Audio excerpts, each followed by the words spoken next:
Yo, what's up, everybody? If you haven't heard about Anchor, let me tell you, this is one of the easiest ways to make a podcast. First of all, it's free. Second of all, there's creation tools that allow you to record and edit the podcast right from your phone or computer. Third, Anchor will also distribute for you so it can be heard on Spotify, Apple Podcasts, and many more. Then you can also make money from the podcast with no minimum listenership. It's everything you need to make a podcast in one place. So download the free Anchor app or go to anchor.fm to get started. Trust me, you won't be disappointed. Later. Welcome to the Morning Sanity Check, where we talk about the different pillars of resilience: spiritual, physical, social, and mental. Join us so we can talk about it, then be about it. Let the show begin. Good morning, everyone. Welcome to another Sanity Check. My name is Seth. And I'm Camille. Yes, and we're here to help you out to make sure everything that you're doing is in line with resilience. Right on? So, right on. Camille, how are you doing? I'm doing good. It's a beautiful Saturday. It's a little chilly down here, but, we're making it. It's good. How about yourself? You know, it's all right. I woke up a couple of days ago on the couch and my neck was hurting then, and it's still hurting now. And I did all the exercises and try to and put the heat on it, but it just ain't right. I don't know what's going on, but yes, ladies and gentlemen, if you're there, just say hey, shout out, let us know that you're alive and it's a good morning for you, right? And make sure you're sharing this because this is going to be an outstanding show, ladies and gentlemen. What we're talking about is helping versus enabling. Okay, so last week we talked about owning our happiness and what that looks like. And then we kind of tiptoed around other individuals messing with your happiness, right on. And so what it did was generated another conversation that we wanted to dive in today. So good morning, everyone. Good morning. Please, I encourage you, let your friends and family know that you're watching the Sanity Check and what we're talking about, because sometimes people don't get that good news until they hear from somebody else. Let me be, or let us be the vehicle to speak that truth, right on. So, Ms. Camille, how do you feel, first of all, before we go into the definition and everything, but how do you feel about the helping versus enabling? How have you battled with that? I've battled with it a lot, to be honest, whether it's friends or family or whatever, even people that I work with, having to figure out when to say enough is enough, and it can be very, very hard because it taxes on your emotions. We're social beings. We want to help people out. We don't want to see people, die or, fail or anything like that. But when we do that, we rob them of their opportunities to grow as well. Yes. So it took me a long time. Took me a long time because I'm a helping person by nature. But at some point I had to say, you know what, I can't do this anymore. It's not benefiting you or me. Yes. And so I'm gonna let you figure it out. Right. So. Yeah. And I dig that. And part of my issue was being able to just letting someone suffer and seeing them suffer. At first it's like, I don't want them to, but I'm preventing you from growing. You know what I mean? And probably, listen, that's a part of life that I won't be able to, give to you, to teach you. You almost need to feel that heat on that stove that I kept keeping you away from because it was hot. See, some people don't believe fat meat is greasy, you see. So if you don't believe fat meat is greasy, go on ahead. You see what I'm saying? And check it out for yourself. But go ahead and jump up in there. What's the definition of that? So the definition, you guys might have saw it on the post that Seth put up, but two different things, right? So enabling is doing something for somebody who can and should be doing it for themselves.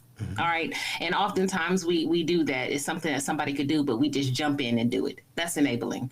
Helping, on the other hand, is really supporting their choices that lead to recovery and wellness. Or, on the other hand, doing something for someone who is unable to do it physically or mentally or whatever, unable to do it for a temporary period. All right. So those are the differences between enabling and helping. Yes. And a lot of times we enable without actually understanding that we're doing that while we're thinking we're helping, right? So, yeah. So what about you, Seth? I mean, like, I know you always have your own spin on what's enabling is, or whatever the word is for the day. So what would you say in your words? Because I like to hear your wordsmith. Well, basically the whole enabling piece to me is pretty much you're doing something for someone, like you said, when they are completely capable of doing it for themselves, right? And so it comes a point in time when you kind of need to chill on out and see what they got going on and what they did to put themselves in that situation. And why are they, watch this, why are they still there? But helping individuals, to your same point, is being able to really do something for someone that can't do it for themselves, or they're just not able to at that time. So you're being a good wingman, if you will. Say, okay, look, I got you, no problem. But watch this. I got you right now. Now, don't keep on coming around. So that's how I see that. And that's how I had to grow in maturity when it comes down to that, right? Like how to separate the two and realize when there may be some manipulation going on there. Yes, and we will talk about that. But as we get in, I'm going to jump in and talk about enabling. So when a person is enabling somebody, they're always trying to fix something. They're trying to solve the problems, take away all the consequences, as we said before, which stifles a person's ability to grow, to think critically, to be able to, find what it is that really works for them. Because oftentimes when we enable people, when things don't go wrong, then they want to blame us. Right. Oh, well, you told me to do this, or you did this, or whatever the case may be. And they don't ever feel the consequence of their actions. So we don't want to do that. So it can kind of manifest in like a few different ways. But it's usually supporting bad habits or harmful addictions and things like that. And when I say addictions aren't just like drugs. People think about drugs and alcohol and things like that. But it could be anything from shopping habits or gambling habits or, things that they just want to have but can't afford, so it's habits can be, and addictions can be some of anything that you do excessively and outside of what you're supposed to be doing. That's or are capable of doing. So it could be something like, you have those times where you've given people money. They say, "Oh man, I can't pay my rent. Can I borrow $500, $600, $800? I get you back on the back end." It's like, well, why can't you pay your rent? Because I just saw you turn it up 2 weeks ago. Right. You know what I mean? Right. And then as soon as you give them the money, then they turn it up again, and you're like, hold on, you turn it up on my money that I just gave you for your rent? On my dime. Some money. You know what I mean? Yes. And then if you say something about it, they get upset, right? But anyway, it could be like making excuses for your friends, so other people don't judge them. Especially if it's like physical abuse and things like that. It could be hiding bruises and things like that out of fear of retaliation. It could be taking over someone else's responsibilities. So many things, and we'll talk about the consequence of that for the giver as well in a minute. Yes. But if you're not sure, if you're an enabler, there's some questions that you can ask yourself. And I'm just going to go through a couple of questions, and it's stuff like, go ahead. No. I want you to get to those, but before I do, I want to make sure we take some time out for our sponsors. But ladies and gentlemen, we're talking about the helping versus enabling, and we're going to get into those type of questions that you can ask yourself. And also, I want you to think about the individuals that you are helping and enabling, and it's a difference between friends and family. Okay, so stick around. We'll be right back. Integrity Consulting and Professional Services LLC is a minority, female-owned, nonprofit management consulting agency located in Humble, Texas, north of Houston. The owner, Jackie Dozier, has over 36 years of nonprofit and for-profit business management experience. She can take your idea from thought to manifestation while offering a myriad of services to help you successfully manage your business along the way. Her services include state filing anywhere in the United States, getting your employee identification number and 501c3 tax determination, providing cooperative and service agreements and mandatory documents, one-on-one grant writing training and consultation, board and staff development, and more. Ms. Dozier's clients include the U.S. Departments of Health and Human Services, the Administration of Children and Youth, U.S. and Caddo Parish, Louisiana Departments of Education, and the list goes on. References are available. Check her out on our Facebook page, Integrity Consulting and Professional Services LLC, and contact her by email at integrityconsultingpsllc@gmail.com. Rates are competitive. Say you heard about her on Sanity Check for a 5% discount. ICPS, providing all of your small business and grant writing needs with integrity and professionalism.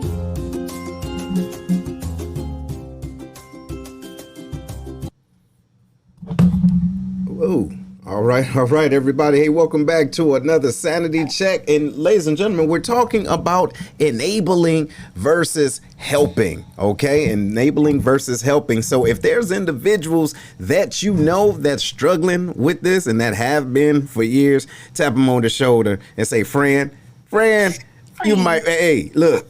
Hey, you might want to listen to the Sanity Check, right on. But look, I want to say good morning to everyone that's out there. Everyone, hey, what's going on, Miss Crystal? How you doing? How you doing, ma'am? How are you? Hey, and of course, big old mama there. There we go. Hey. So go ahead to your point, Camille. You was talking about the questions to ask yourself.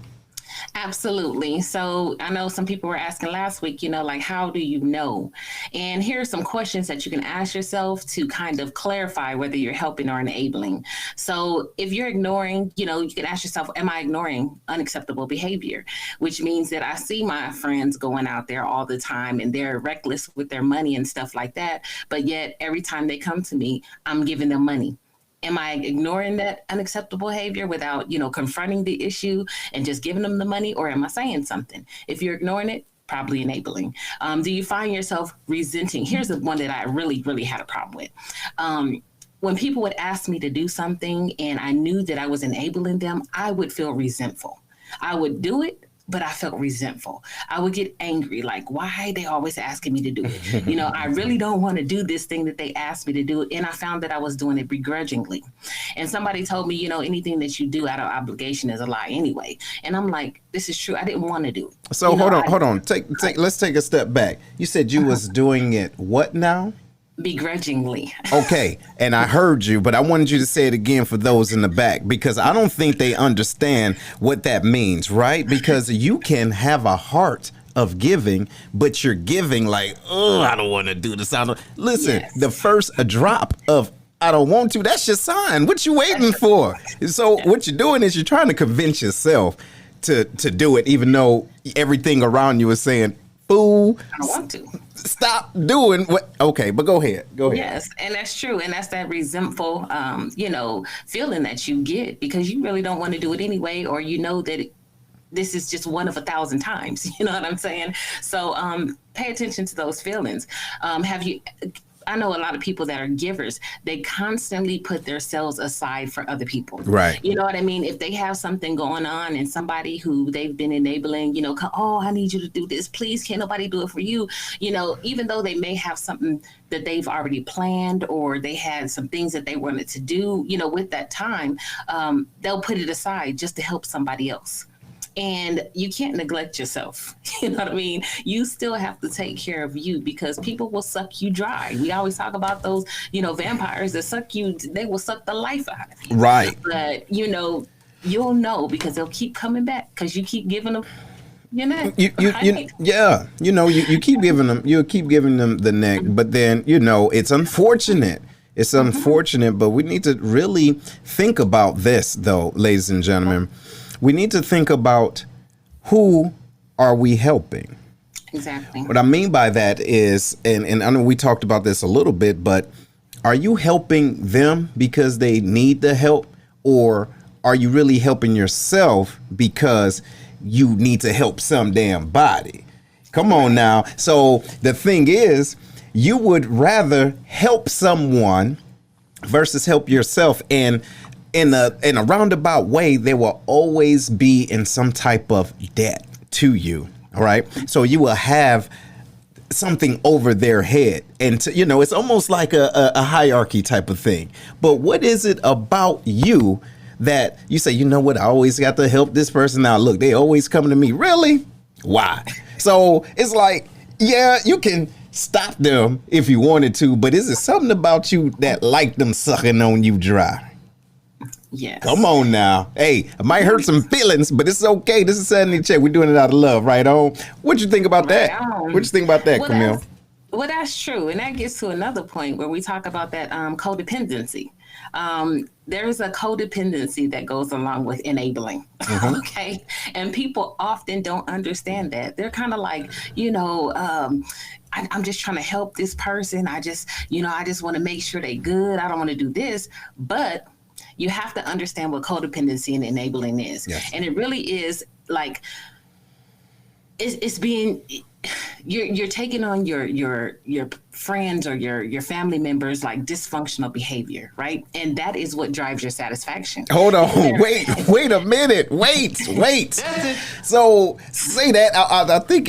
See, the reason why I stop you, not because it ain't making sense. It's making so much sense that it might go right past somebody's face. You see, so say that again about individuals. What's happening? So it basically, their dysfunction, it drives your satisfaction. There are people that thrive off of other people's problems, and they really want to be like the savior. You know what I mean? To her point, look at that. Self. We are not the Messiah. See? Self, yes, we are not. We are not. And so there's some things that, you can look at. And I love to help people, you know what I mean? And I would always be like, well, I don't want nobody to feel like, I didn't help them or I wasn't there for them. And so I would put all of my needs aside. And then I would find myself being, resentful towards them. But I'm like, I don't want nobody to think that I ain't a good person. So, I'm just going to keep helping. I wasn't thriving off of it, so to speak, but maybe kind of at a point, you know what I mean? And it's dysfunctional. It's dysfunctional for you and for them. So it's some signs and symptoms that I just kind of want to, behaviors that I want to give to you guys that will help you determine whether you're codependent on those who you are enabling. And those are, you feel responsible for other people's well-being. Like you feel responsible for their decisions, their behaviors or whatever. If you don't step in and do it, then they will do something else, in return. And, I don't want them to do that. So I'm gonna go ahead and I'm going to give them whatever it is that they need. You always want to help people solve their problems to make them feel better. You feel responsible for doing that. Like their happiness is your problem, or you can fix their happiness. Mm-hmm. You can't do it. We talk about it all the time. And last week that it's an inside job. You get angry when other people are wrong, and then you personally face the injustice. So you standing up all the time for other people. You feel safe and secure and comfortable when you're giving constantly, even sometimes at the expense of yourself. You feel like guilty sometimes. Here's the thing about guilt, right? So people want to take you on a guilt trip, especially enabler. I mean, people that are basically sucking the life out of you, that you're enabling. And the time that you don't give them what they want, then they want to put you on a guilt trip. But guess what? The thing about guilt trips are you can choose whether you want to go on the journey or not. Don't go on the guilt trip journey. You're giving and you have been given and given and given and given, and they want to just act like you haven't done anything at the first no, even when you didn't have it.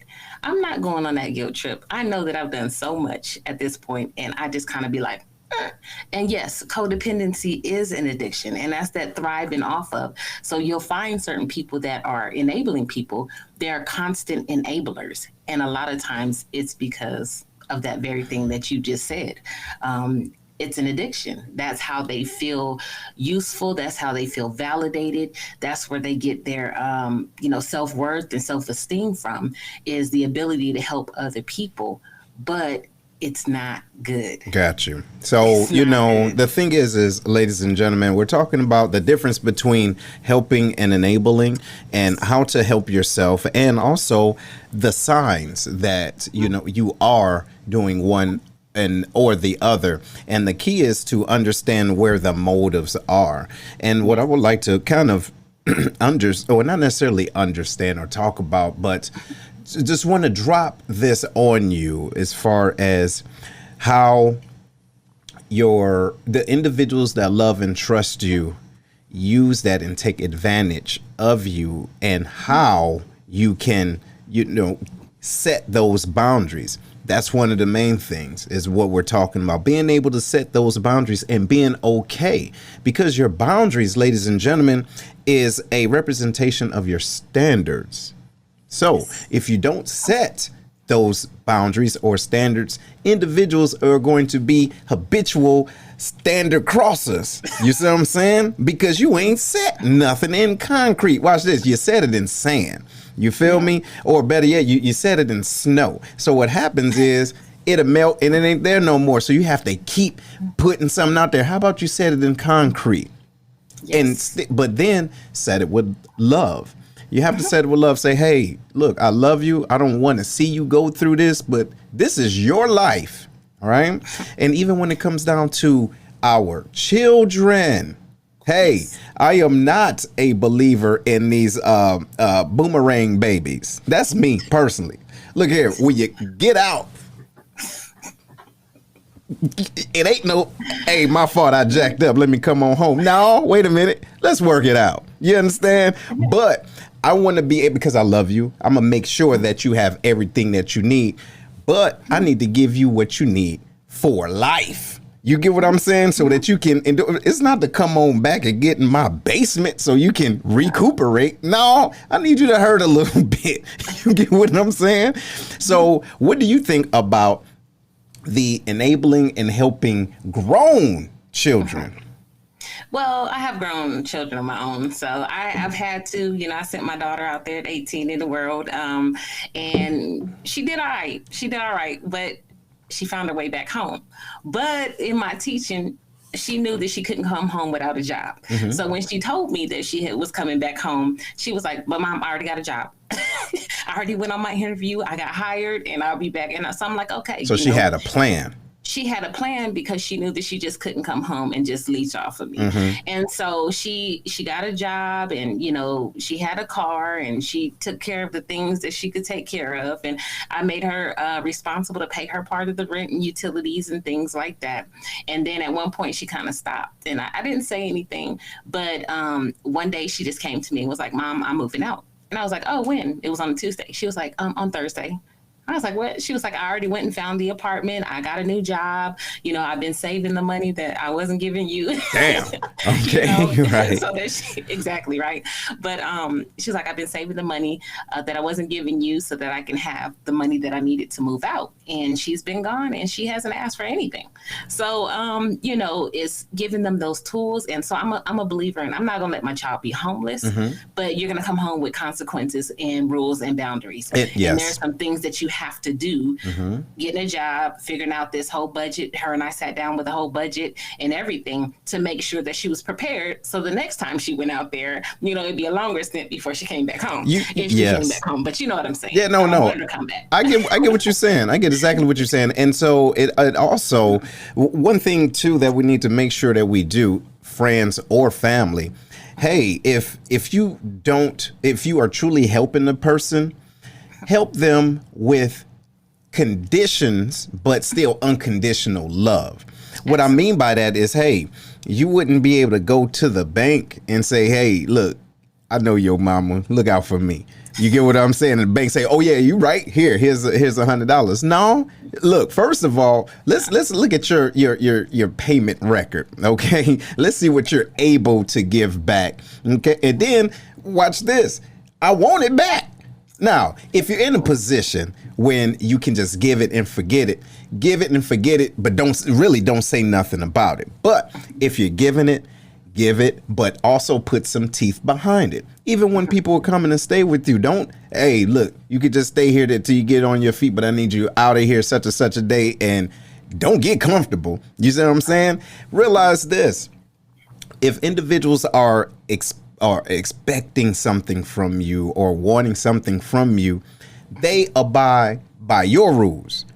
You don't abide by their rules, see, because they came to you. You dig it? It's not the other way around. So watch out, like you were saying earlier, like Camille was saying earlier, watch out for the manipulations, because people will guilt you into like, look, I can't do this. You could if you wanted to. Let's look at what got you in that situation. You see what I'm saying? Now we want to have that conversation. Right. See? Well, we also have to realize that when we give money like that, or give whatever it is, that you have to give it with the expectation that you won't get it back. And if you're giving your very last and you're depending on that money for, your livelihood or to pay your mortgage or your car note or whatever, you already put yourself in a bind. Already. Because you can't get blood from a turnip, right? Yep. You can't get money from somebody who won't willingly give it to That's you. right. You can't access their bank and take it. Mm-hmm. So then you become resentful again. But they keep doing it. They'll come back because the next time, even though they didn't pay you. So I remember when I was talking about that bank, my mom had put on there Bank of Camille's clothes. And I was like, where can you go? Ask for a loan, not pay it back, or get a loan at no interest, not pay it back, then come back to again, ask for another loan, get that loan interest free without having to pay a penalty for the first loan that you got, not pay that back, and then come back. Where they do that at? See?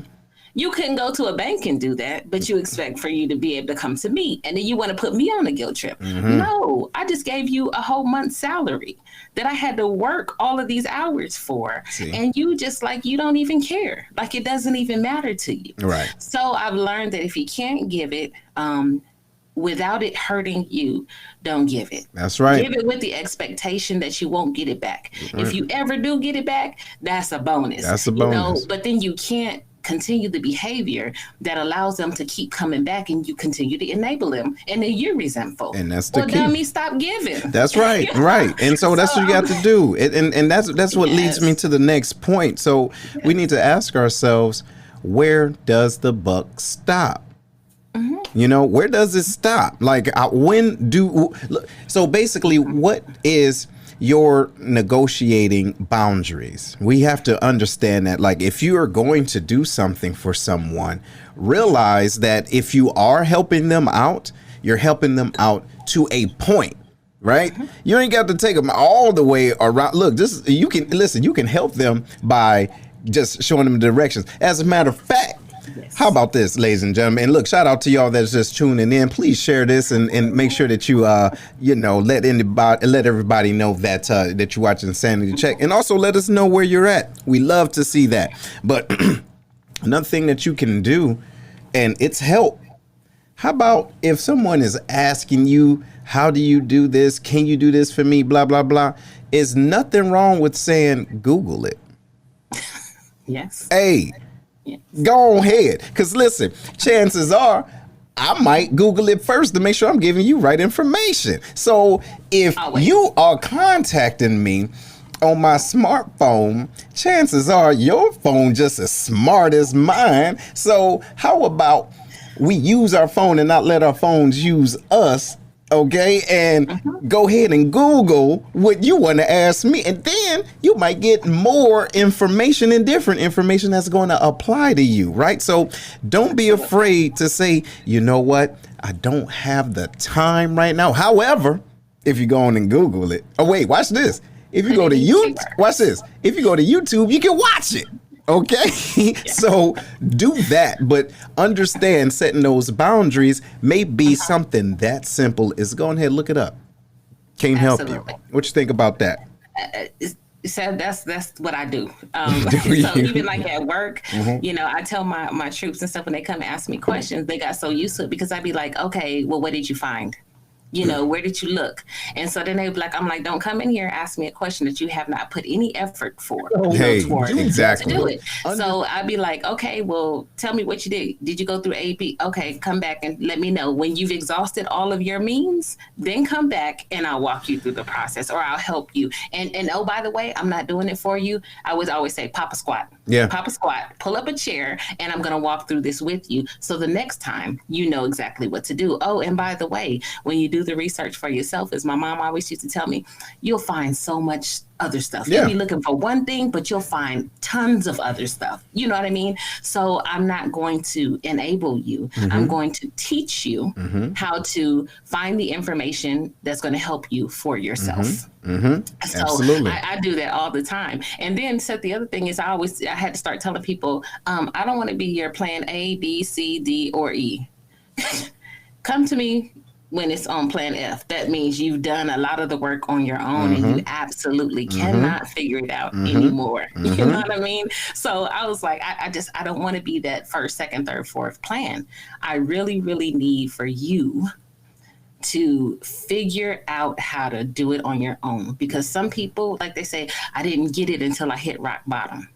Sometimes that's what it takes. Yeah. Because you have to figure out how to climb yourself out of whatever hole you done dug for yourself. Yes. You know what I'm saying? So I need to let you do that. And you're absolutely right. You have to do that. And you also, too, have to be okay, like I was saying earlier, you have to be able to see the difference between a person that needs help and a person that you're enabling. And then I know I brought up the children, but even family members, we may see individuals that we grew up with, and they see, you can still see him as a little kid, like, you know what, he just slow, he just don't get it. Listen, now that cuteness is damn near 50 years old. So now what you doing? Okay, listen, stop with your grown daughter or your grown niece. Because look, wait, watch this. Check this out. And I might be talking to somebody out there. Y'all be okay, right? Because this is all in love. But if you know somebody, y'all, that's constantly putting themselves in out of line situations, but then they keep coming back to you. When do we have that conversation and say, hey, look, I can go on the calendar and show every time you did A, you got B, and then you see me. You dig it? Watch this. I'm gonna say it again. You do A, B happens, and then you see me. Watch this. How about stop doing the A? So B won't happen, right on? But if you don't even want to have that conversation, you need to say that to yourself. Self, what's going on? You see that? Yeah, I see it. Do you see it? I see it. Let's stop. You feel me? Because if you don't, they won't. It's like a thief, right? A thief is going to continue to steal until they get caught. Some people are going to continue to steal your time, joy, money, and happiness, right? Until you have no more, or the buck stops. Right? Absolutely. I don't even want to be C, though, to be honest. You know how they say them 5 whys? Yeah. I need you to dig a little bit deep, because some people will do the bare minimum to say they did something, so that they can come see you. Yeah. That's why I said I don't want to be A, B, C, D, E. Come to me about F, when you said, F it, I done everything I can. Last resort. I mean? Yeah. But I need for you to do some digging before you come. And then another thing I was going to say really is, like, a lot of people who, are the ones that are trying to get whatever, you have to be aware of the manipulation. You have to be aware, and you have to be aware of your own feelings about it too. If it don't feel right, because people, they will give you some good lines. Boy, I tell you, like the world is just ending, and make you feel like it was your fault, and they will manipulate your feelings and your relationships and, the closeness that you had, or maybe that one time that, 15 years ago when you had to borrow $20 for something, they will manipulate that. And, I was there for you when your baby needed a can of milk. You'd be like, okay, I gave you like 500 times worth of cans of milk since then. Like, so don't let them manipulate your feelings. Have some, or I will say, try to pray for or ask for, or whatever your thing is, some discernment in that to see when people are BSing you, you know what I mean? That you can call them out on that and say no, because truth of the matter is, I just posted a thing on the Sanity Check about the power of your mind. You are where you are because of your choices in life. That's right. When you own that, you can change that. And until you own that, you'll always be in that same place and a victim. You can say, I can make better choices in the way I spend my money and what I do with my time and who I'm around. It is your choice. Yes. Period. Everything you do is a decision that you have made. What you've allowed is a decision. Now, there are certain things when you're kids and you're not, you don't understand these things. But once you become an adult, your decisions, where you are, is directly proportional to the decisions that you've made in your life. Absolutely. Yeah. So if you don't want to be there no more, stop turning up. That's right. Stop spending your money on, alcohol you can't afford. Stop loaning your money out to other people, knowing that you would have to borrow it from someone else. So you have to take responsibility for your own choices. Your own, and this is for the enabler as well. Yes, you're absolutely right. Take responsibility for your own choices. Yes, because only you can change the situation. That's right. And Big Herm, yes, you're absolutely right. And so, listen, look, I don't care what you eating for breakfast. You know what? You out of line. Shout out to Big Herm, right? Y'all, look, we're on the Lions Den, so check us out Sunday at 6:00, right, Central Standard. But look, guys, we're about to take a break for our sponsors. But again, we're talking about enabling versus helping. How are you doing that? Who are you doing it to? And are you getting done wrong? All right, we'll be right back.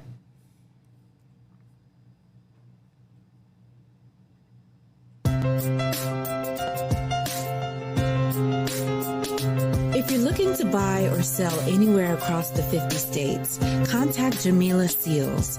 Jamila is a realtor with Keller Williams Marquis who exudes credibility, commitment, and determination while serving the Metro East and Scott Air Force Base, Illinois areas. Her warm and friendly approach, combined with unparalleled communication skills and enthusiasm for helping others, allows her to connect and provide clients with the best possible service and experience. There are 3 things she does with and for her clients. First, negotiate deals for you. This means she'll treat your money like it's her money. Second, guide you through a simplified process, which means she'll provide sound advice to ensure you make an informed decision in identifying or choosing the right house for you. And last but not least, creative marketing. She'll provide a cutting-edge marketing plan that's tailor-made for you. Bottom line, she's going to get the job done properly and not let you down. So if you're searching for your new dream home, give Jamila a call today at area code 618-202-8751. Again, that's 618-202-8751.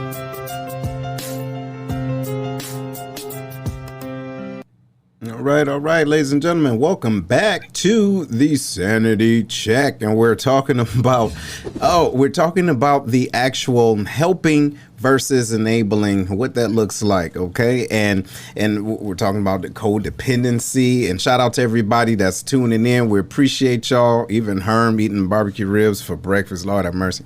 But then we'll also see this: stop playing wifey for deadbeat men, and vice versa. Stop being a captain, save them to them, if you can dig it, right? If you don't know, Google it. You know what I'm talking about. But still, we need to be cautious of how we are spending our time. But it was something that I wanted to touch on a little bit when it comes down to the addictions.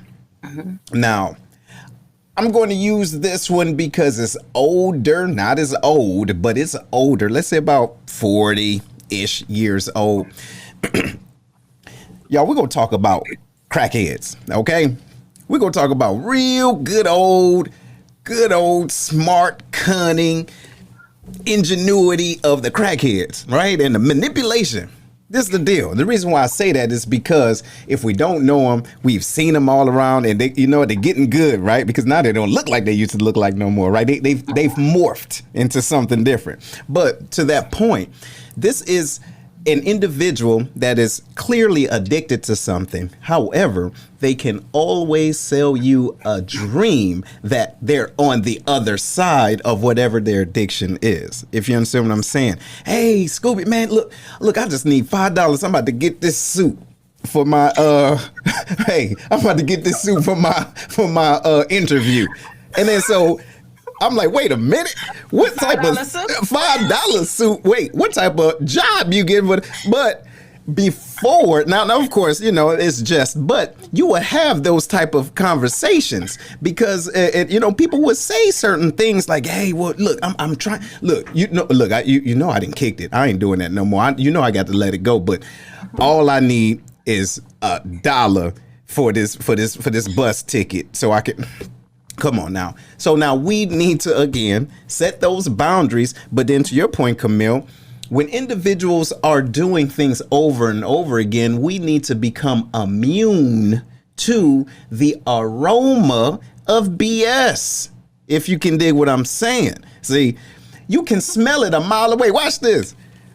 So on the first of the month, certain people get money first of the month. It's the first of the month. Right? Wake up. But now this is the deal. What happens on the 7th of the month? Now, if your habits is out of line, you're going to start looking for those revolving doors, if you can dig it. So if you have been perpetuating a certain habit for the person that's addicted to whatever, it can be food, it can be sex, it can be their physical, you know what I mean? Look, I just need to go see my girl. Just hold my baby for a minute. I'll be right back. Give me 5 minutes. Ain't nothing happening for 5 minutes. Right? But the deal is, when you start seeing this over and over again, you start to smell them like, okay, here they come. Now, when you get that in your head, when do you stop? You feel me? Now, what do you think about that, Camille? No, we talked about that. It's a powerful word. You know what I mean? And just to Herman's point, crackheads wake up with no money, but they know they're going to get some crack that day. See, they know it. That's a hustler. See, y'all stop being the crackheads for the crackheads. You dig? Because there is some addiction on your part.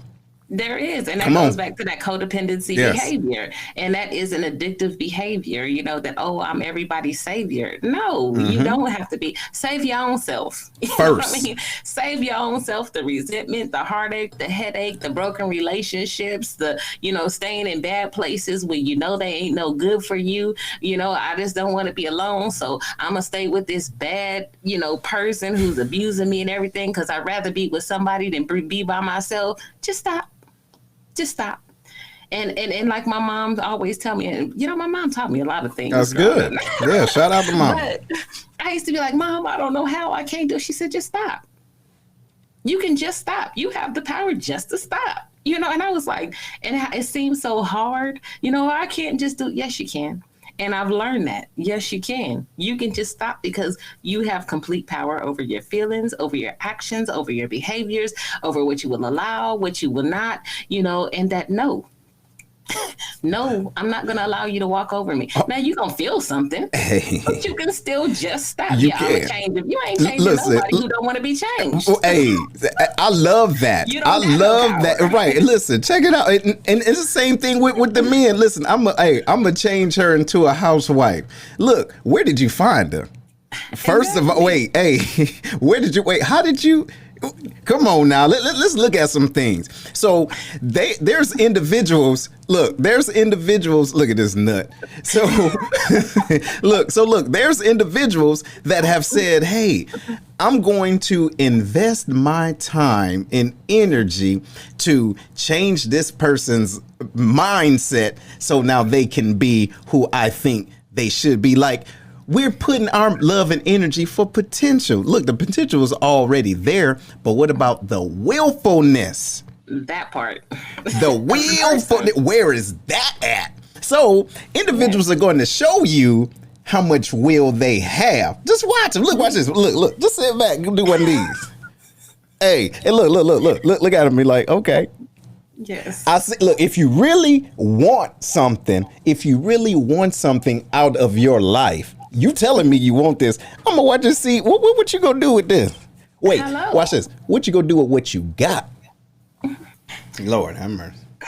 That's that whole chasing happiness. You know, I see it, and I'm gonna talk about with certain different addictions, not just like drug addictions or whatever. People want that stuff so bad, and I'm like, you know, stuff don't make you happy, but they're so addicted to the stuff or the status or the perceived status or whatever that they'll do anything to get it. You know what I mean? They will do absolutely anything to get it. And then here we are, we mad at them. They doing what they do because that's who they are. You know what I mean? And we mad at them because we keep giving them the money and everything like that. And it's like, just stop. People with those things, you can stop if you take care of what you have. Who should you be mad at? Hello, you should be mad at yourself. But even for the person who's addicted, I just be like, you got all this stuff. What was wrong with the one thing you had? Absolutely nothing. But now you going in debt to get the next thing. You ain't even used that thing. Like, when do you say, okay, you know what? Enough is enough. And you don't deserve anything if you can't take anything new, if you can't take care of what you already got. That's my own personal thing. I'm like, okay, well, I'm not paying for that. I'm not giving you money for that because you didn't need it anyway. I'm not going out of my way. So that's another thing, too. That's a real good transition. And listen, ladies and gentlemen, if you guys are enjoying this, please give us some love, some hearts, right? And share this, please, because this is some good information. Please, we do ask you for that because this is some good word that individuals can use. I want you guys to also think about if you're giving and individuals don't take what you give them as something beneficial. Like if you keep giving fishes, right, but you're not teaching them how to fish, then you can't be mad at what they do with your fish. Come on now. So the deal is you keep giving them this, you keep giving them whatever, chances. And then when they take the chances that you give them and they still don't do what you think they should do with them, then what's the real issue here? You see, because then you will leave the situation feeling worse than you did in the first place. You get what I mean? So we need to be cognizant of that in our motives, you know? Yeah. And it's a mind matter. You can teach somebody how to fish. And here's the other thing. You can find out if a person really, really wants help or if they just want to be enabled, is if you give them all the tools. You've taught them how to fish. You know, you gave them a little fish to sustain them while I'm teaching you how to fish. Mm-hmm. But then they know how to they have all the principles, they're doing everything. And then they come back with the same story because they haven't used the skills that you've taught them. You know that they don't really want help. They just want a handout. Mm-hmm. You know what I mean? They don't want to do the work to get what they want.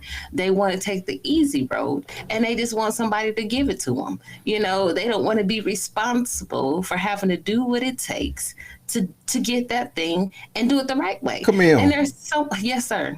Check it out. Check this out. But you got it. Look.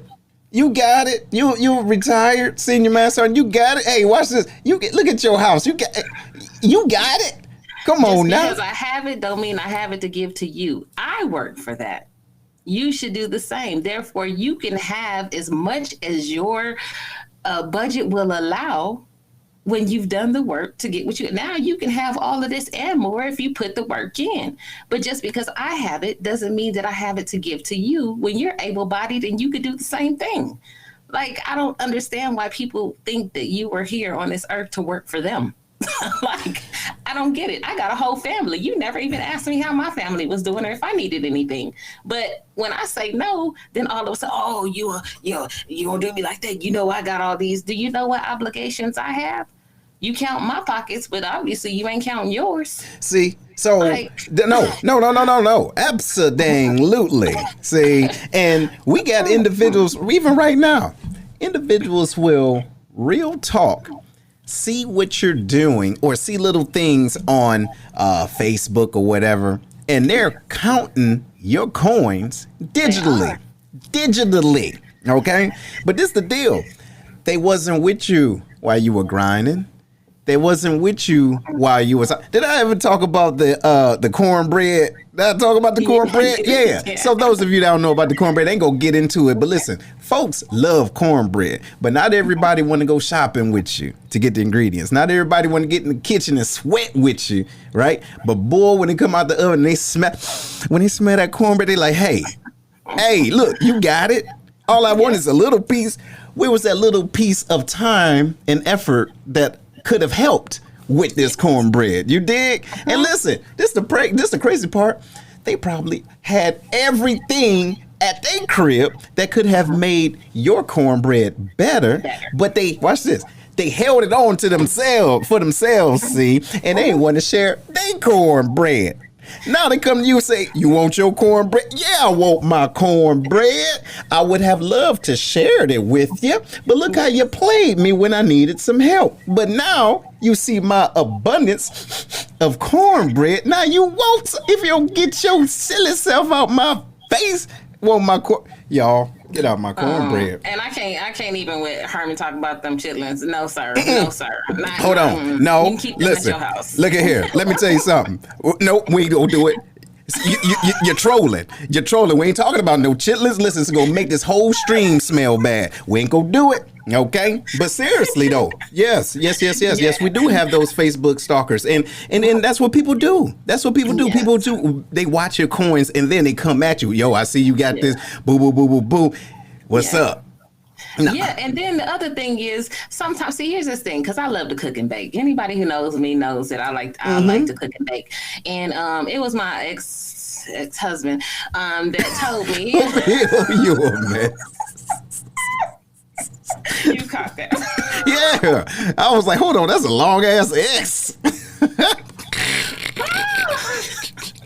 But go ahead. He was a great cook. He was a great cook. And he always used to tell me, he said, look, if you're not going to do it with love, don't do it. And I'm like, He's like, my grandmother always used to tell me that's the secret ingredient to everything is doing it with love. You can't put that, resentment in my cornbread. And then there's some people that'll just come over and they'll give you a little bit of sugar just to say that they gave you a little bit of sugar for that cornbread. Wait a minute. Wait a minute. And you're not about to serve that at my table. You're not about to do that. So guess what? Go on with your little stinky sugar. I go to the neighbor who gives me, out of love, or who wants to come over and give because it's the right thing to do, or whatever. They eating some, so I'm gonna put a little 5. I'm gonna put 5 on it. I got 5 on it. You know what? I'm saying? And then we can come and break bread together. But don't just do it because just to say that you did something so that you can get the return that's greater than what on you did. The investment. You know what? And hold on. Say that. Look, listen, ladies and gentlemen. Again, if y'all just tuning in, we're getting ready to we are talking about enabling and helping people. But boy, this is some good news. This is some real good news that you can use right on, because there's individuals that will let you know. Hey, you remember that time I took you to school when you was in the 3rd grade? Fool, if you don't get out my face. Look, you was grown then and grown now. So, you know what I'm saying? But we have to be cognizant of those individuals that's ready to sprinkle just a little bit, but they want the return on that little bit, but it's a whole lot that goes along with that. You get what I'm saying? So what Herm says, he says, I never remind people what I've done for them, and I expect that. Yes, and truly, if it comes from the right place, look, that's it. Because you know what you've done, right on. But to make individuals feel a certain way, look, I remember when you ain't have no sugar. Look, I came over and gave you a cup, and that's how you treat me. You ain't gonna let me borrow $100? No. I know you got it. You right. $100 worth of sugar. Look, hey, watch this. You right. I got it. But no, you get what I'm saying? And ladies and gentlemen, I know we've said this before, but just as a reminder, the word no requires no explanation. Okay? It requires no explanation. So let individuals know if it's not right with your heart and you're saying this to yourself, I really don't feel right by doing it. That is the first sign of no. Question is, how many signs you need to that no, right? You already know. And then watch this. If you go in and do it anyway, what you gonna say? I knew I shouldn't have did that. How many times you go and say, I knew I shouldn't have? As soon as it said it in the beginning, stop doing it. Ladies and gentlemen, this is the Sanity Check. Sometimes it's a slap and sometimes it's a hug. But I need you to get your mind together because we need to go into 2021 better than 2020. 2020 is already out of line. Still out of line. And it's still going, right? But let's not hold on to old habits and bring them into 2021. You get what I'm saying? Absolutely. And really with this helping, asking people the questions. Some people, they make it very, very hard for you to challenge. When you suspect that they're an enabler, they make it hard for you to challenge them. Like they'll be like, well, why are you asking me this? I said I was this and that. No, I'm really trying to get to the heart of the problem. You know what I mean? To see whether I'm helping you or I'm enabling you. What have you done? Sit down and walk me through this process. I remember at one point, somebody had asked me for some money. I said, well, I'm gonna send you a budget sheet. show me, how you spend your money. What your expenses are per month. Show me all these things. And in my mind, it was like, because I need to see if there's some excess that can be cut out so that you can better, spend your money in the areas where it's required. They don't want that. They didn't want that. No, it's like Dave Chappelle giving talking about the crackhead. I hate to talk about crackheads, but he was like, "Hey man, look, what you want? You want some food?" He was like, "Look, man, I just want some crack. All right, I might get some fries, but I want some crack." So look, Camille, they don't want your budgeting expertise. They don't. They do. Airman and Family Readiness does it, and I think I do it better. Look, even the person there told me that I did. So I try to make sure that, I'm not responsible. Somebody else told me this, but you're still coming back over here to me. I need to know for myself that you got the information. And so the next time when you don't do what you're supposed to do, I can say no easily. Yes. Yes. Now, so when I'm giving my money, then I'm going to make sure that, it's utilized or whatever, or it's just helping people out. But you get what I'm saying. Yeah. Now, but what you think about this? Because me and Lily talked about this recently. So people will gladly remind you of where you came from if you surpass them. Ooh, so what? That's where I was, but look at me now. Right. But you know what? You know what I got a problem with? And this is the deal. Well, it's not necessarily a problem, but it's something that I've observed, right? If someone if they remember where you were at a certain point, watch this, ladies and gentlemen. If they remember that because they saw you, chances are they was there too. Uh-oh. So I wonder how they still there and you moved on. Hey, we got choices in life. Yes. I decided to dance over here. It was a little harder, but I've gained some skills, right, that enabled me to live a certain way. But guess what? When that fork in the road was there, we was right there standing together. Right on. Listen, together. So now, if you remember me getting it in, acting out of line in the 90s, and now you see me now, you said, look, I remember when you was, you was with me, but come on now.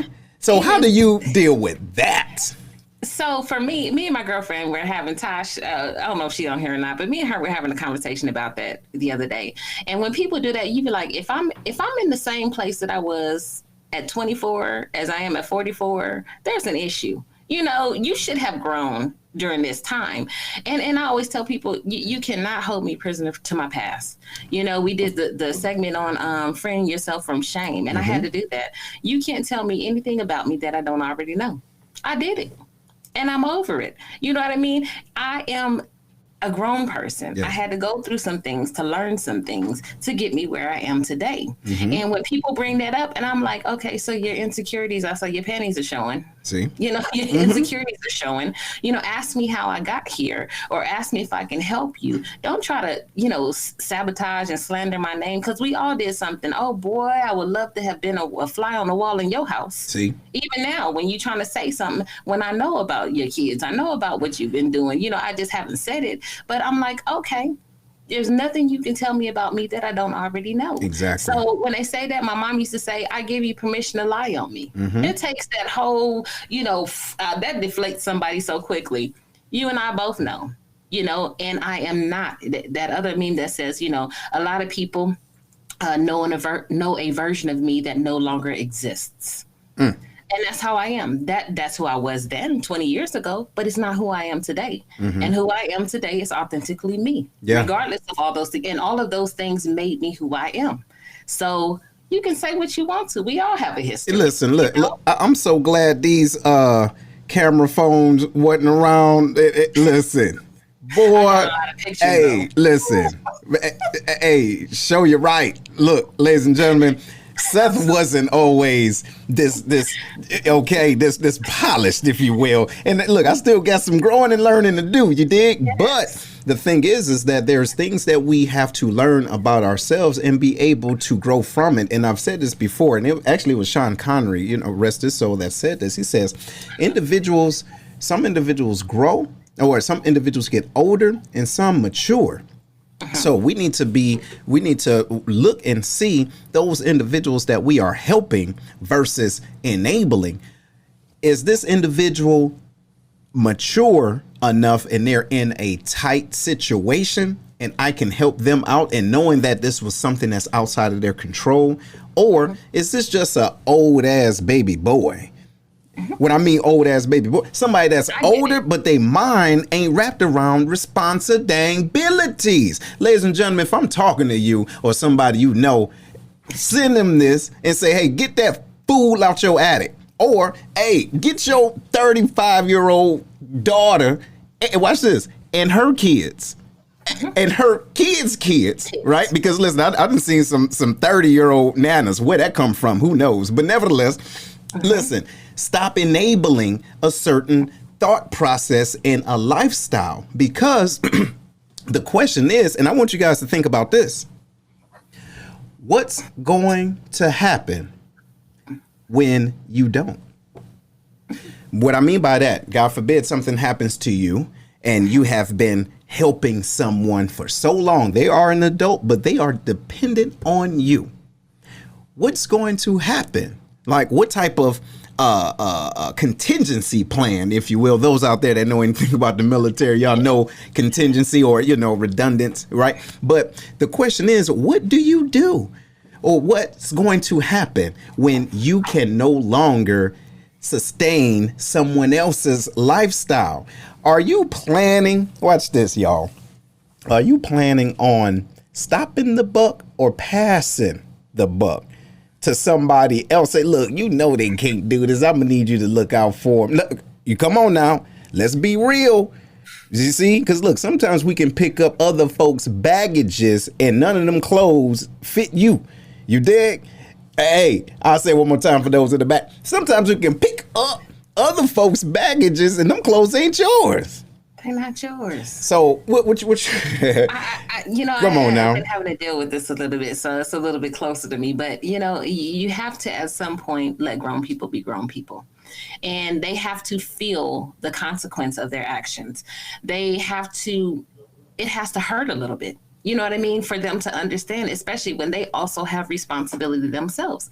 My daughter, I'll say, I'll be here to kind of support you, but she knows me that if you don't want to hear this lecture or you don't want to walk through these processes, you better figure it out, But if we keep doing it, we keep enabling them to continue to come back, to shirk their responsibilities, to not take responsibility for the things that they have done, and they continue to do it. Then we get mad about it, but then we be like, well, I can't let them just sit out there and be all this and all that. Guess what? They ain't gonna be homeless. Watch this. They gonna find somewhere to go. Hey. There's Section 8 housing, there's welfare, there's Medicaid, There's all these different services. They can go to the local, Chamber of Commerce, find out what businesses and services give out free food. Hey. And I'm not saying put people out. That's not what I'm saying. No. But what I'm saying is, if there's a will, there's a way. Hey, that goes back to another thing. Listen, are you enabling a lazy fool? Because listen, yes. I'm going to put this back up. Shame on anybody that's living like this. Shame. If you know them, slap them 2 times. One for you and one for me. Look at this.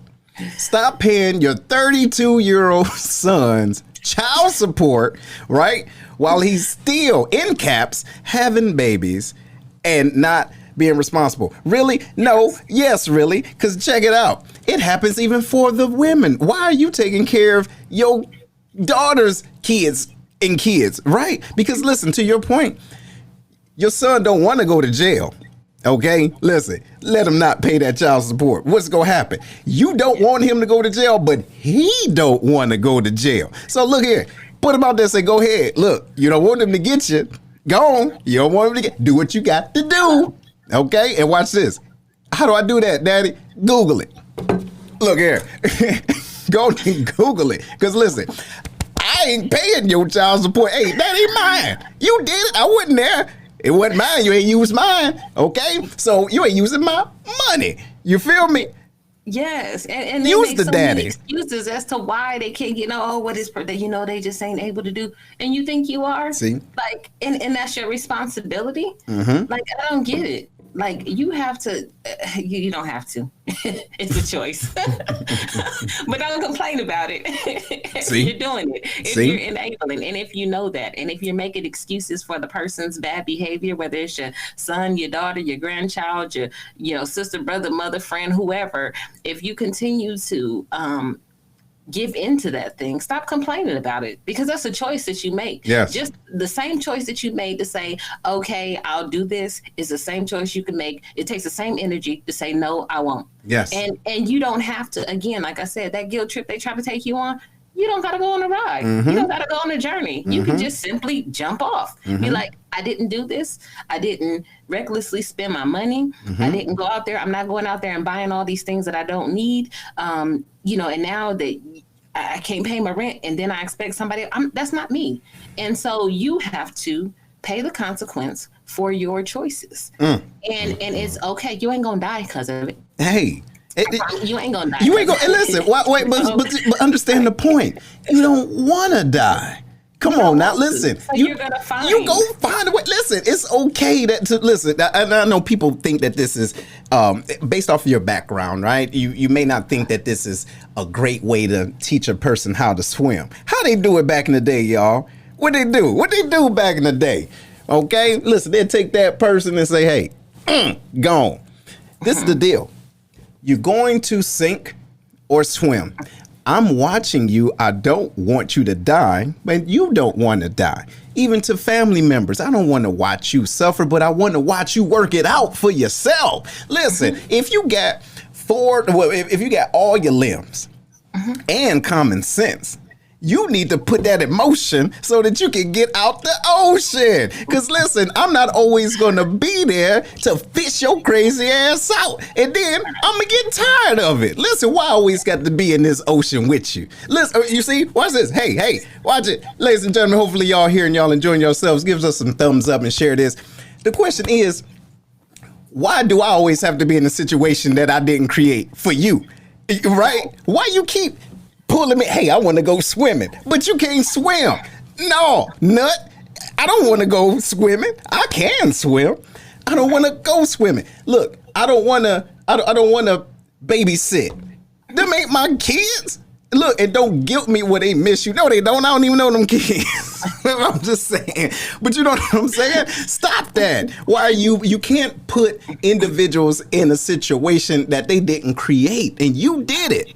You feel me? Now, Camille, and ladies and gentlemen, those of you that's watching, have you been in that type of situation where people bring you to the situation that they created, and then you feeling worse than them? You're like, oh man, that just sounds terrible. Lord, wait, hold on. Listen, you was cool just 5 minutes ago until they called you. Now you in your mind trying to connect the dots to get them out of whatever situation they in. Has that ever happened to you, Camille, when your whole molecular structure changed because of food and then brought you in a silly ass reality? More times than I ever cared to count. At this point in my life, though, I think it was Lily's point. I think it was Lily, maybe right here. Ardrina. Okay. Ardrina. When she was talking about living in a neighborhood where community is full of enablers, you learn that stuff. You see, your mom or your grandmother raising everybody's kids, and this person's paying this bill to keep this person out of debt and everything. You see that, and so you continue to do it, and then you keep doing it, and you just like, I was up on one day, and then somebody come and bring that stuff, and I'm like, and then I feel obligated because that's the examples that I've constantly came to see. And then finally, one day, thankfully, I got a wake up call. And when I started learning about thinking and about the mind and the power that I have within myself, I had to do some soul searching. And it's things like this that I was watching that said, hey, do I have to feel this way? Is it is that something you mean I got a choice not to? You mean I could just say, okay, I hear what you're saying, you know what I mean? Give you some tools and I can go about my way and still be happy because it's not my situation. I don't have to take on the emotions of all of those people like we've seen it as beat down our communities for years and years and years. I can still say, okay, let me give you some tools or connect you with some people. That's the better thing. Or connect you with some people that may be able to help you. And I can continue to go on about my day and still feel good. You know what I mean? So it took a long time. But when we see that constantly, and I think that it's a lack of awareness for us. We have this village mentality. But sometimes I think we take that a little bit out of context.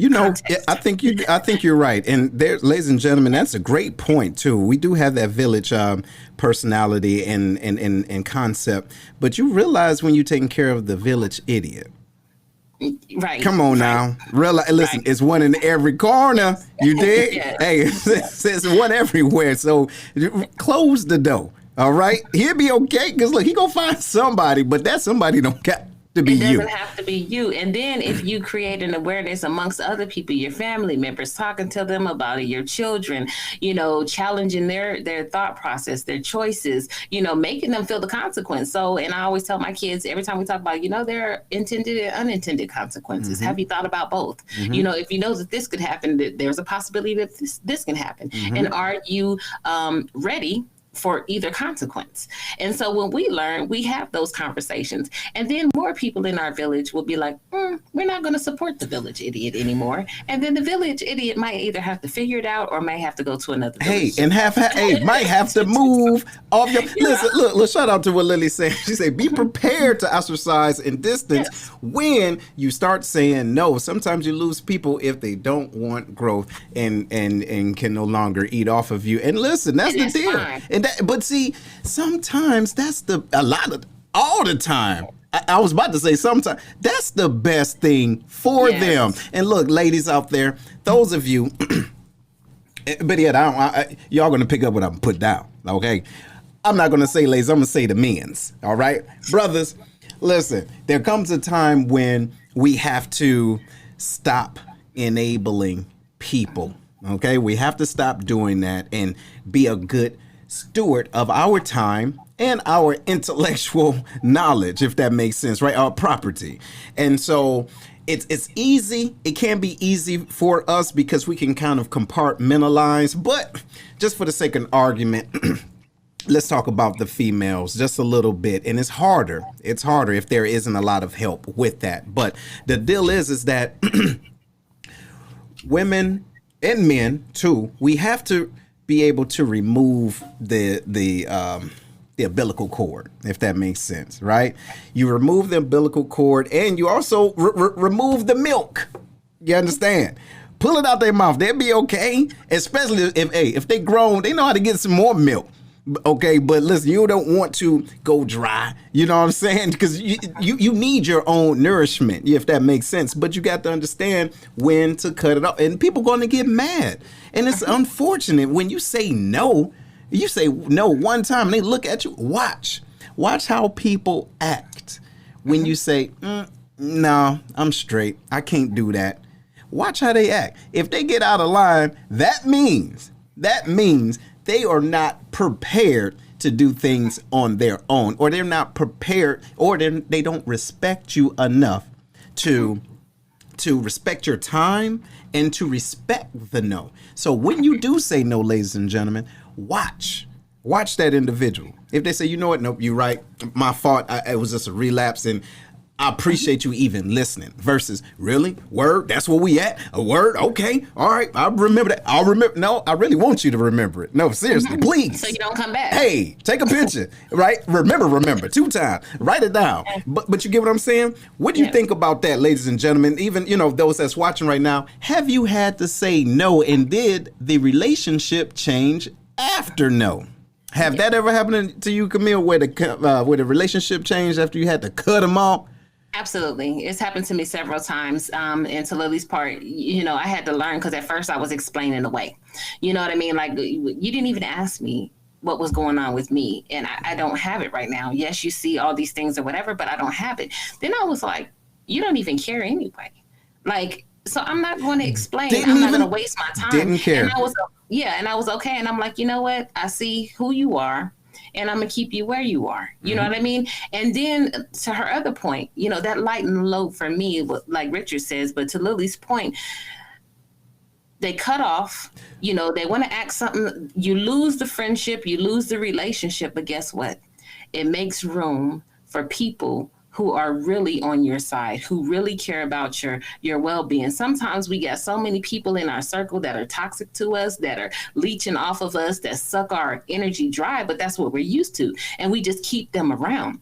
But when they start, you start setting those boundaries and they start, removing themselves and you cut them off, it makes room for better people to enter your life that will lighten the load for you instead of putting everything on you. That will sometimes say, hey, can I help you out? Is there something that you need from me? I see you're doing all these things and juggling these things. Let me do something to lighten the load. It also keeps a little bit more money. You guys have families. Ain't nobody paying for your family, but they want to take from your family. Every time you lend out money or things, you're taking away from your own livelihood, and you don't have to do that.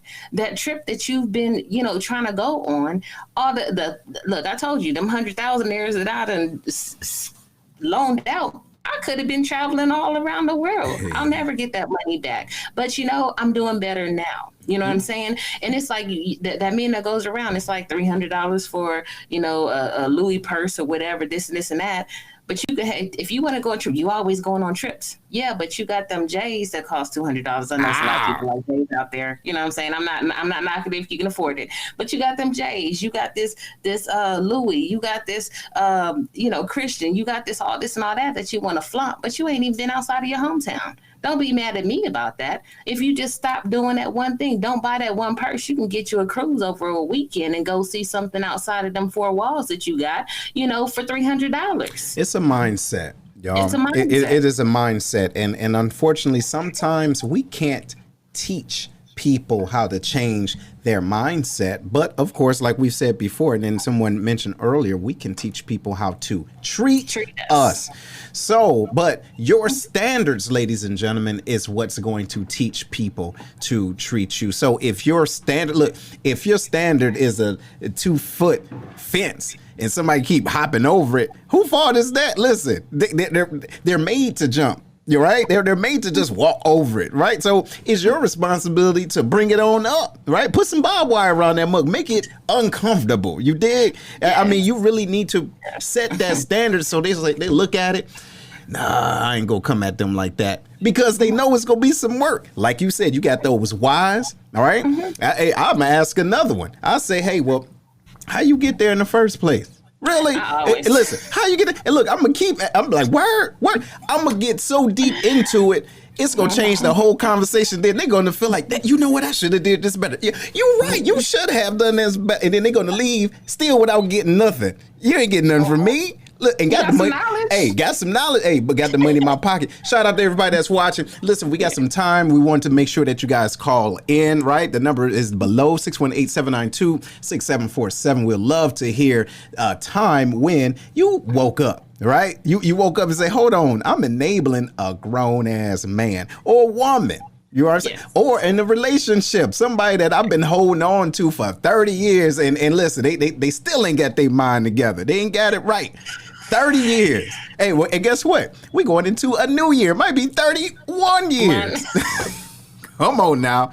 Hey now. That's what I'm saying. But y'all listen though, seriously.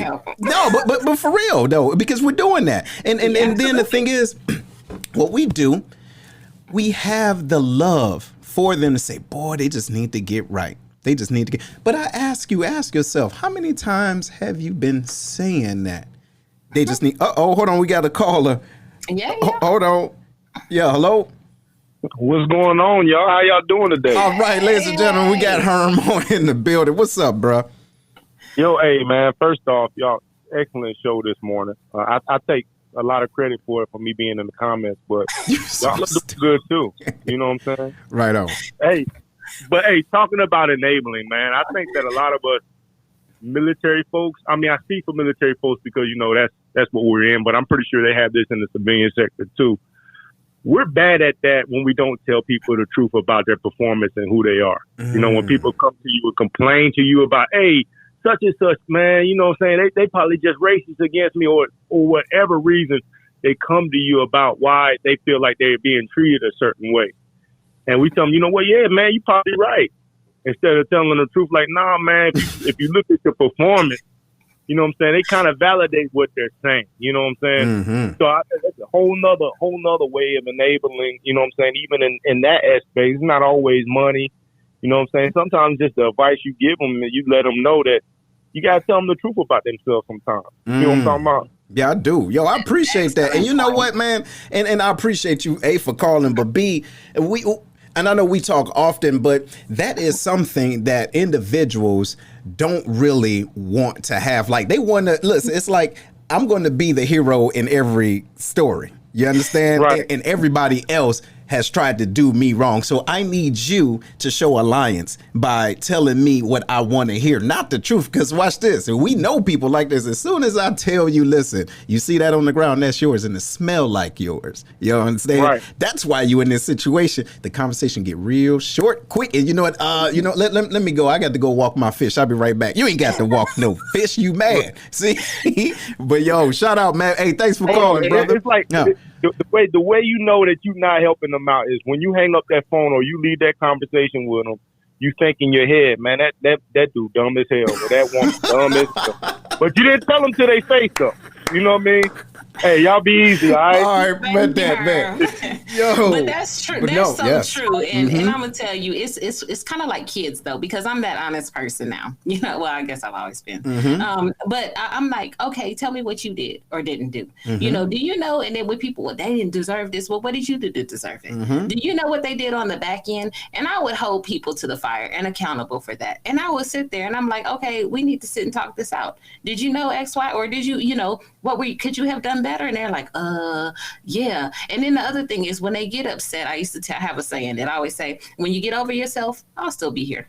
If you need me, I'll be here. Yeah. You know, which means go home. Yeah. Sit on that for a minute. Still love Think you. About it. Yeah. I still love you. I'm going to do my job as your supervisor. I'm going to take care of you, but I'm also going to tell you the truth in love, you know, and let you, because I want you to be better. Yeah. I want you to be better. And I want you to know that I see what's going on. And you can't just get away with piss poor performance and expect to be rewarded for it. That's right. No, you can't. You did not do everything that you were supposed to do. You know, and I love that. And so, and ladies and gentlemen, I ain't gonna get too deep into this, but we need to let individuals know only if they're coming to us for any type of advice.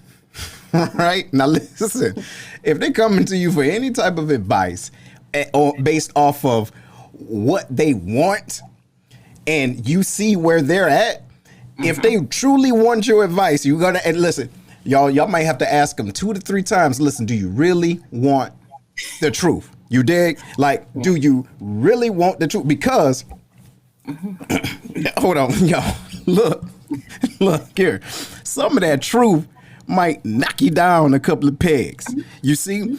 Look, some of this truth I'm about to drop on your ass might kind of make you reevaluate some things. Now, understand, I asked you, do you want this? Because I'm going to give it to you with love, but I'm giving you ether. Ladies and gentlemen, ether is like that fire. Truth. Because I have to be willing to take it, but you also have to be willing to accept it from me if this is what you want. Now, again, the reason why I say ask a couple of times, because let a person give them the opportunity to say, I just want to vent. So I can say, okay, cool, because you don't want to hear the truth, and I can just dance with you. But what you're not going to do is expect me to play in your reality. You dig? And ask me, look, I really want to know, how can I do this? Well, Yep. your work ethic is basic. Or the energy that you put into things is 30% and you're looking for 100. Okay? Let's be real. You feel me now? Again, you got to be able to have that type of conversation. But if not, you are, to Herm's point, you are enabling an individual if you can't give them that truth. If they want it, but be prepared. They may not want it. Give them the opportunity. But if not, you just need to cut that conversation off, because they will keep coming to you to get that false validation. And that's why I don't even dance. Even if they just want to be heard, I don't dance with them. I just listen. Yeah, like if you want me to listen, that's what because I'm not going to give you any indication that I agree with that, because I don't, So you can say what you want to say, but at the end of the day, people know when they haven't done. I had a conversation with somebody else, and I'm like, "Did you really do everything that you could do?" It was like, "Yeah." I said, "No, you didn't," because you know the difference between your 100% and your 50% and your 30%. You're going to tell me that you was at 100% all this time, and it was like, well, no, exactly. I'm not going to co-sign on your mess. But then I found too that it's like people are like kids, they really want structure. They buck against the rules, but they want structure. They want somebody to discipline them, because it shows that they genuinely care about them. And I had a trip through, he was going through some things, and he came back and he said, he didn't like me for a long time. Well, I had a couple of them, but he didn't like me for a long time. But he came back, he said, "Sir Thomas, I just want you to tell me this, because I know of all people, you will tell me the truth about myself." And he says, "Am I wrong in this?" And I said, "Well, no, but there are some things that you could have done differently or done this way or whatever." And he was like, "I knew you would give me your honest opinion." He was like, "I know that you care." He was like, "I didn't always like it. I didn't like it back then." He was like, "But I've grown and I understand how important it is. And I really value your opinion." So he would come to me. And another guy came to me and was like, 5 years I've held this grudge for you because of what you said. I wasn't this and this and that. He goes, "But I get it now." He was like, and you were trying to get me to grow and trying to move me. And you kept telling me that if I wanted these things, then I had to do them. And he said, and I fought against it for so long. He was like, and then here I am. He goes, and I get it now. And I just want to say thank you. And he was like, "Can I give you a hug?" And I was like, he's not a hugging person. So I was like, because you touch something, and ladies and gentlemen, it's about that. Being able to, and I've said this before, but that honesty with compassion. Right? Without compassion is brutality. So be willing, like Herm was talking about, having that mentor that you can talk to, that's going to give you that truth. But you got to understand that person is giving you the truth because they truly care about you. But then not only do they care about you, they care about their own self, because I ain't going to spend all day talking to an idiot. Meaning, not saying you're an idiot, but a person that wants to include me in their delusion. Y'all, listen, look, you got some folks. Listen, I'm sorry, y'all. I promise you, y'all. I love y'all. Y'all understand this is the Sanity Check, and this it's hopefully this is resonating with you all, right? But you have individuals that this 2020, right? We had a pandemic. They've been in their house forever in their mind, right? But they're creating their own reality, okay? Because they ain't been out playing, you see? So now that they have their own reality, they want to include you in it. But see, their reality ain't real, you see? Because things still happen. But you need to be on the outside of it, say, wait a minute, this fool done lost his mind. He thinks that everybody else is the problem. Wait, listen, look, she thinks all men is bad because all of them did this. But now, self, I'm thinking, what you thinking, self? I'm thinking, why is it that every time she finds somebody, they do the same thing, but then she come and talks to me about it like I need to support her, say, yeah, girl, you right. Come on now. So be wary of enabling individuals' delusional thought process. Say, hey, you crazy because you did this and this and this and this. And listen, not only you've been doing this, you've been doing it for years. You've been doing it for so long, you don't even know you're doing it no more. You understand? Look, you've been doing it for so long, you can teach other people how to do it. But that's not reality. You get what I'm saying? I just tell them, I learned to say, I listen and I'm like, I hear you, but I don't agree. You know, or I hear you, but I'm not really feeling that. Or I hear you because, they in their things, but I'm hearing something else too. God has gifted me with this. I can hear what isn't said. I don't take that lightly. And so I pay attention to those things, the body language, those certain keywords, that emotion. And when they're in conflict, I'm like, I see what your mouth is saying. I hear what your mouth is saying, but it does not go with the reality of the situation. Yes. And so here are some things that we need to talk about. So I start asking questions, and questions that will challenge their thoughts. And, you're trying to justify. And then I'd be like, okay, are you trying to tell me or convince me? Or are you convincing you? You trying to convince me or convince yourself? And we can have those conversations. But when we do, it is making people see. And that's why even when people ask me like, well, what happened to all these? What did this person do? I give them my side of the story because I am responsible for my choices. And even if other people did some things, it was because I stayed and I allowed it. Or, I didn't stand up to do whatever. So I always never was like, well, you real honest about like, you just take responsibility. No, I know that I can only take responsibility for my part. That's right. So I'm going to tell you that part, Gotcha. And so I try to challenge people to do the same. What did you do or didn't you do? Or what did you allow? What didn't you allow? Right. Did you do these things? You know what I mean? I know this is what happened, but in this situation, tell me about you.